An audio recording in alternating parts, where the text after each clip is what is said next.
Hello everyone, I'm back again with another update. I'm on I-81 southbound in Virginia, stuck in a traffic jam here due to an accident. What I'm going to talk about this morning is a continuation of the discussion on global cooling. First of all, hurricane season, as expected, did end early this year. There were a few other storms after my last video that they called hurricanes that really weren't even tropical systems.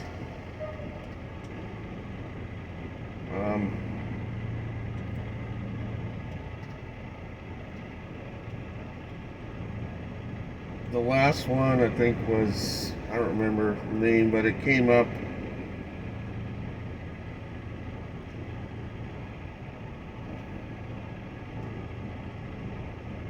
into South Carolina. That was a bust of a storm. They called it a hurricane. I saw no reports that even indicated anything even close to being a hurricane.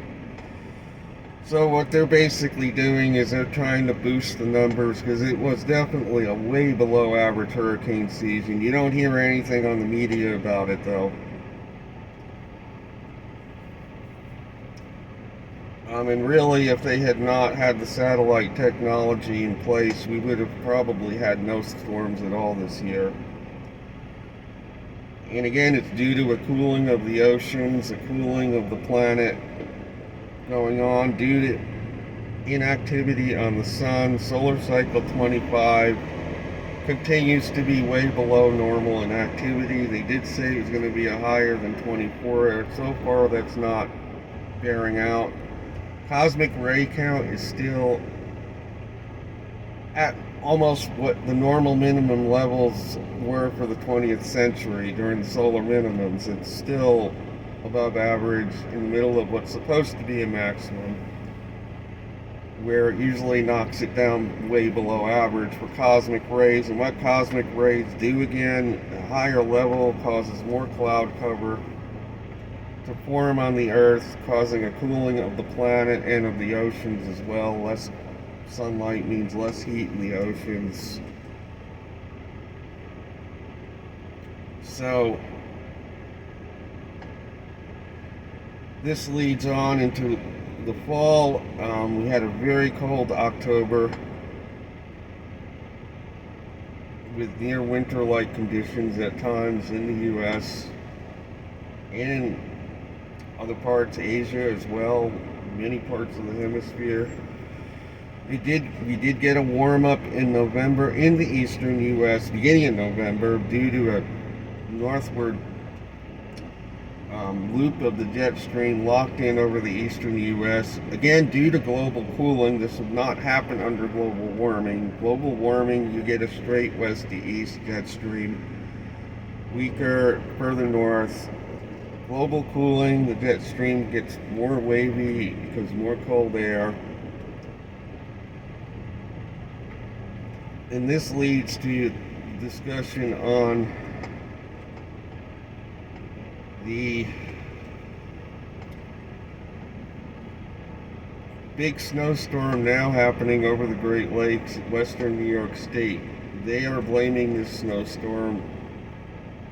I was listening to an Australian broadcast that blamed this snowstorm on colder or warmer waters of the Great Lakes in recent years due to global warming. They're blaming this, media is blaming this snowstorm on warmer lake waters leading to more snow.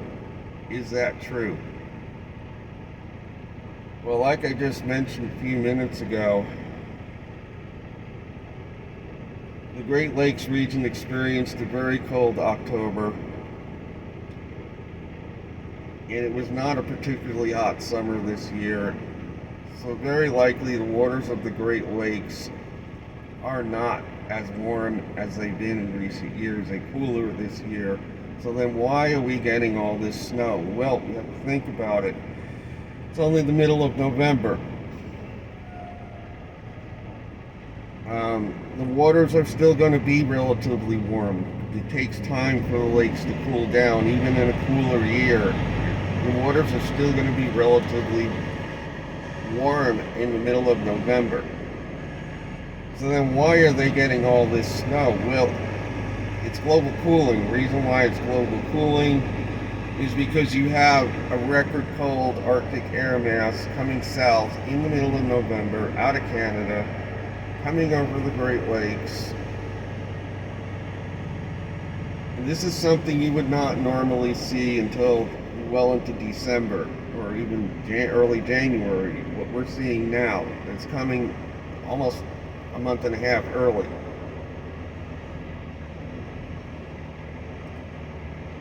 With a global warming scenario and a straight west to east jet stream, you would not see this scenario in November. I've seen Novembers that the high temperatures remained in the 60s for most of the month. You cannot get a snowstorm like this in the middle of November with that type of weather pattern. Obviously, it'd be too warm.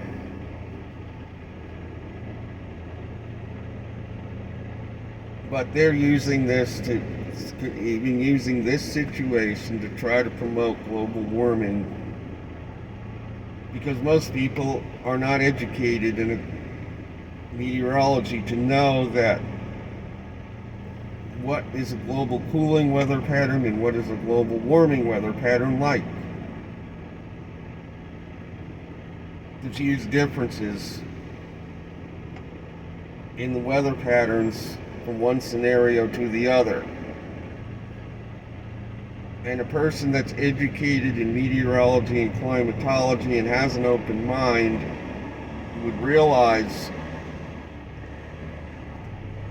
the difference. We are in a dangerous global cooling situation right now. It's far more dangerous than any warming would be.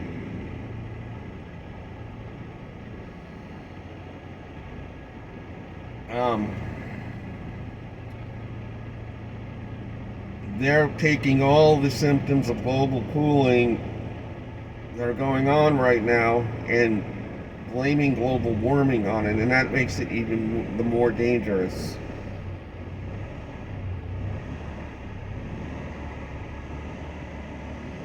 We've seen global warming, true global warming in the past. I was reading a post from 1922 that said the glaciers have treated the Arctic was clear of ice, and we saw that on a lesser scale back in 2007 when they had the Arctic ice is going to be gone in 4 years or 6 years, whatever it was, because of the lowest extent on record. What they don't realize is this was a lag effect from the warmth of the 80s and early 90s when solar activity reached a peak in the 80s and early 90s in the 20th century. That warmed up the oceans, the currents carried the warm water northward into the Arctic and started melting the ice. The reason why the ice didn't all disappear and it stabilized is because after the 1980s, solar activity began a gradual decline that kind of stabilized things. But now the solar activity has dropped off since 2007, and that's when the planet started cooling. Well, why isn't the Arctic gaining ice yet?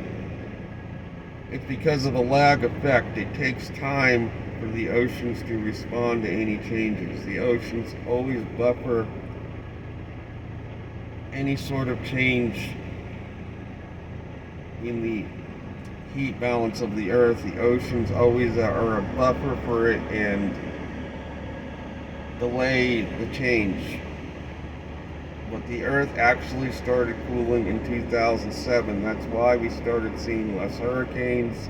That's why we started seeing more colder and snowier winters since then.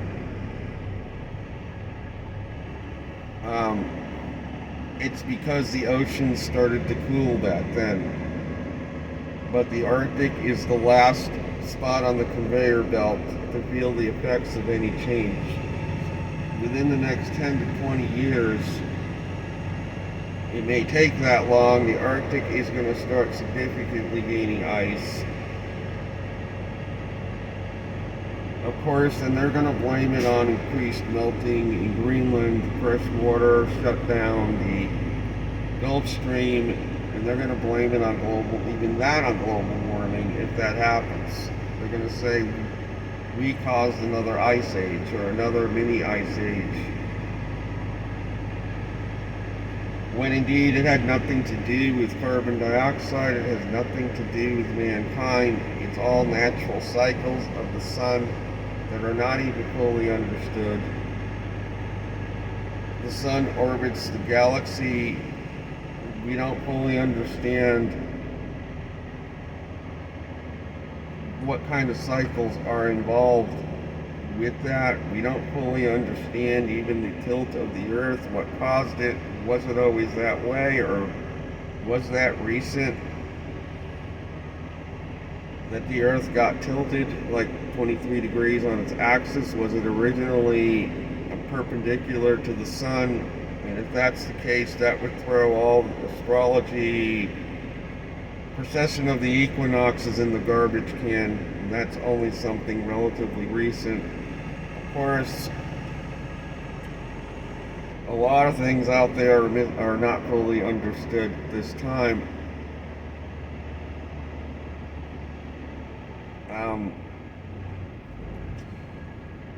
But I was getting back to the Great Lakes snowstorm. I was pretty appalled that they blamed global warming on this blizzard happening around the Great Lakes, western New York State, getting 4 feet of snow in November. I know there have been some Novembers back in the early 2000s where they bragged about, Buffalo, New York didn't even get any snow at all in November. It's global warming. But now that Buffalo gets 4 feet of snow in November, oh yeah, it's still global warming. I think it was 2001, I think was one of the years where they bragged that Buffalo did not get any measurable snow in November that year.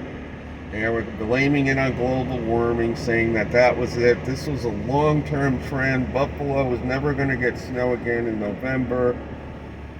The Great Lakes are getting warmer. But now that Buffalo gets 4 feet of snow in November in New York,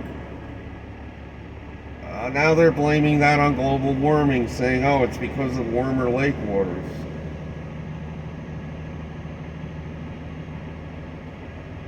But my prediction for next year's hurricane season, they're going to have an even tougher time, because what storms did form this year took whatever heat and shallow layers of the oceans out. There was no depth of warmth in the oceans this year. It was very shallow, whatever was there. These storms took out a lot of that energy out of the water, released it into the atmosphere.